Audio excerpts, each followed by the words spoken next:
जय भीम, जय भारत, जय संविधान साथियों। आप लोग इस समय देख रहे हैं कि मनरेगा का नाम बदला गया है। आप लोग से मैं एक सवाल करना चाहता हूं कि क्या केवल नाम बदलने से क्या देश का विकास हो जाएगा? क्या मनरेगा हुआ चाहे कोई योजना हुआ, स्टेशनों का नाम बदला गया, तमाम प्रकार के केवल नाम बदलने से क्या देश का विकास संभव है? हम तो ये कहना चाहते हैं कि जिस हिसाब से मनरेगा का नाम बदला गया है, उससे ज़्यादा जरूरी है कि मनरेगा का वेतन जो मिलता है, उनकी दैनिक मजदूरी, उसमें बढ़ोतरी की जाए और कम से कम 750 से 1000 रुपया उसका किया जाए। क्योंकि आप लोग सभी लोग जानते हैं कि 100 दिन की गारंटी मजदूरी के नाम पर उसको प्रचार प्रसार किया गया और वो समाज के बिल्कुल निचले तबके के लोगों के लिए बहुत बेनिफिशियल है। जिससे जिसके पास कोई रोजगार नहीं है, जिसके घर में कोई कमाने वाला अगर नहीं है, तो उस घर की महिलाएं भी उस घर से काम के माध्यम से जो 1000-2000 मिलता है, अपने परिवार की जो मूलभूत सुविधाएं हैं उसको पूरा करने में उनको मदद मिलती है। लेकिन ये देखा जाता है कि मनरेगा 100 दिन के नाम से जाना जाता है, लेकिन कहीं भी ये देख लीजिए कि 100 दिन कभी काम किसी को मिला नहीं है। मुश्किल से 10 या 20 दिन मिलता है, वह भी 1000-2000 रुपया अगर होता है, तो जब घर के लोग जो करने वाले सदस्य हैं, चाहे माता पिता जो भी है, वो जाते हैं 1000-2000 लेकर आते हैं, तो ये देखा जाता है कि उससे घर की तमाम समस्याएं हैं जो पहले से मौजूद रहती है, वो पल भर की खुशी के लिए 1000-2000 रुपया जब आता है, तो सभी घर के बच्चों के अंदर वो मुस्कान आता है। चाहे वो खुशियाँ एहसास करते हैं कि हमें ये खरीदना है, हमें वो खरीदना। लेकिन उस 1000-2000 रुपया केवल कुछ पल के लिए खुशियाँ देकर चली जाती है। तो हम तो यही कहेंगे कि मनरेगा में जो दैनिक मजदूरी है, उससे बढ़ाकर कम से कम 750 से 1000 किया जाए। बल्कि 100 दिन का काम ना मिले वो सही है, लेकिन 50 ही दिन का किया जाए, ताकि कम से कम एक अच्छा खासा उस परिवार में इनकम हो सके, जिस परिवार में कोई करने वाला नहीं है, कोई बाहर प्रदेश जाने वाला नहीं है। क्योंकि इसका मेन उद्देश्य ये बताया जाता है कि मनरेगा का मेन उद्देश्य था पलायन को रोकना। आज आप एक बार सोच कर देखिए कि क्या जिस हालात में आज मनरेगा है, जिस हिसाब से उसकी दैनिक मजदूरी है, क्या अगर कोई पलायन न करे तो क्या उसका परिवार चल सकता है? आप कभी नहीं चला सकते हैं। आप एक बार एहसास करके देखिए कि जब देश के राष्ट्रपति का तनख्वाह, वेतन जो मिलता है, जो 5 लाख रुपया, अगर मुख्यमंत्री का 3.5 लाख, राज्यपाल का ऐसे ही मिलता है, तो आप एक बार सोचिए कि जिन लोगों को सब कुछ फ्री मिलता है, चाहे वो खाना हो, रहना हो, कहीं ट्रैवल का यात्रा करना हो, वो बिल्कुल फ्री है। चिकित्सा ए ग्रेड की जो सुविधा जो होती है, सब कुछ फ्री मिलने के बावजूद भी अब इतना जो है कि इन लोग का वेतन है, वो अभी किस काम के लिए? जब कुछ सब कुछ फ्री है, फिर भी इन लोग को वेतन की ज़रूरत पड़ती है। फिर भी वो अपनी आवश्यकता को पता नहीं किस तरह पूरी पूरी करते हैं, ताकि उनको कम लगता है।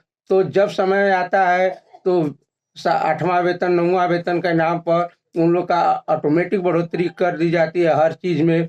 लेकिन मनरेगा में कितना बढ़ाया जाता है? केवल 15 से लेकर 20 रुपया बढ़ाया जाता है। आप एक बार ध्यान से सोचिए कि जैसे ही वेतन 8वां 9वां आएगा, जैसे ही उन लोग का कम से कम 50% की वृद्धि होगी और उन लोग का तनख्वाह ऑटोमेटिक 2 लाख 1.5 लाख जैसे ही उसमें बढ़ोतरी हो जाएगी।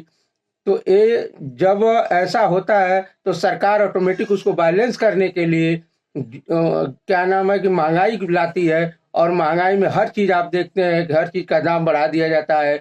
लेकिन जिसका परिवार मनरेगा पर केवल डिपेंड है, एक बार सोच कर देखिए कि अगर 10-20 रुपया आप उस पर बढ़ा रहे हैं, तो वो अपने परिवार को कैसे बैलेंस कर पाएगा? उसके घर में पढ़ने वाले बच्चे होंगे, वो कैसे उसको संतुलित कर पाएगा? उनका फीस हुआ, उनको ज़रूरतें की चीज़ जो कपड़ा हुआ और दवाइयाँ हुई, तमाम प्रकार के घर में ज़रूरतें पड़ती है, जो मूलभूत सुविधाओं के अंदर आता है, वो कम से कम वो आज की डेट की जो मजदूरी है, वो उससे कैसे वो पूरा कर पाएगा? इसलिए मैं तो ये रिक्वेस्ट करना चाहूँगा देश की सरकार से कि कम से कम जो मनरेगा के नाम पर इतना बढ़िया एक स्कीम है, तो उसमें कम से कम 750 से 1000 उसकी मजदूरी कर दी जाए। क्योंकि आज के डेट में जिस हिसाब से महंगाई है, जिस घर में बहन बेटियों की शादी करना होगा, आप ये समझिए कि जिसके पास कोई दूसरा सोर्स नहीं है इनकम का, वो कैसे अपने परिवार को चलाएगा, कैसे बहन बेटियों की शादी करेगा, जो कि हर एक चीज महंगा होता चला गया। अगर महंगाई के तौर पर देखा जाए तो जो सिलेंडर 400 के आसपास रहता था, आज के डेट में 1000 रुपया हो चुका है। जो सोना अगर आप देखा जाए तो पहले क्या नाम है कि 70-80 हज़ार रुपया 6 महीने पहले था, 10 ग्राम प्रति 10 ग्राम। आज के डेट में उसका दाम जाकर देखिए कि 1 लाख से ऊपर हो चुका है। आप इसी तरह मोबाइल का रिचार्ज देख लीजिए, जो 119 रुपये में किया जा सकता था, आज के डेट में 350 रुपया हो चुका है।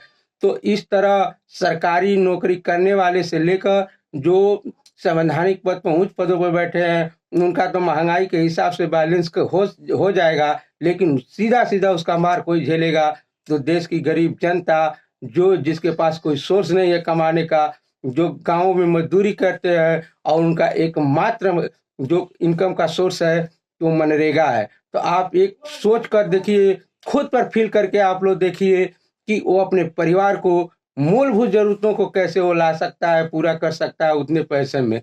आप सोचते हैं कि नहीं, ये मजदूरी की बात जो मनरेगा से संबंधित है, जो गरीब तबके के लोग हैं, इनकी आवाज कोई सांसद और कोई विधायक उठाएगा? नहीं मेरे दोस्तों, क्योंकि हम आपको उठाना पड़ेगा। हम जैसे और आप जैसे लोगों के घर के लोग उसमें जाकर मजदूरी करते हैं, किसी सांसद विधायक के माता पिता उसमें नहीं जाकर करते हैं। जो अनुभव हमने खुद करीब से फीलिंग किया है, एहसास किया है, जो 1000-2000 मनरेगा से मिलने वाले पैसों से घर की समस्याओं में जो उसको समाधान के लिए लगाया जाता है, एक पल के लिए खुशी आती है और फिर चला जाता है, फिर सालों साल वैसे ही हम लोग को देखना पड़ता है। इसलिए मैं सरकार से आखिरी रिक्वेस्ट यही करना चाहूँगा कि आप नाम बदलने से ज़्यादा मनरेगा पर फोकस करिए, उसके तनख्वाह को बढ़ाया जाए, जिससे देश के निचले तबके के लोग, जिससे बिल्कुल गरीब हैं और जिनके पास कोई ऑप्शन नहीं है, कोई इनकम का सोर्स नहीं है, कम से कम अपनी दैनिक मूलभूत सुविधाओं में वो अपना कुछ लेवल को ऊपर उठा सके। इसी के साथ अपने वाणी पर विराम देता हूँ। जय भीम, जय भारत। आगे आप लोग की क्या राय है, एक बार लाइक शेयर कमेंट जरूर करिए, क्योंकि मेरा उद्देश्य नहीं है कि केवल मेरी वीडियो 150 लोगों के साथ रहे, क्योंकि मेरा ये वीडियो बनाने का उद्देश्य है कि संजय सिंह जो आप आदमी पार्टी के सांसद हैं उनके पास तक जाए, राजकुमार भाटिया सपा के हैं जो उनके पास जाए, जो चंद्रशेखर आजाद समाज पार्टी के हैं उनके पास जाए, और ये आवाज पार्लियामेंट में उठे, ताकि एक अच्छी आवाज के रूप में राज्य सरकार और देश की सरकार के सामने रखी जाए और इस पर अमल किया जाए। आप लोग की क्या राय है, एक बार लाइक शेयर कमेंट जरूर करके बताइएगा। मैं इसी के साथ अपने वाणी में विराम देता हूँ।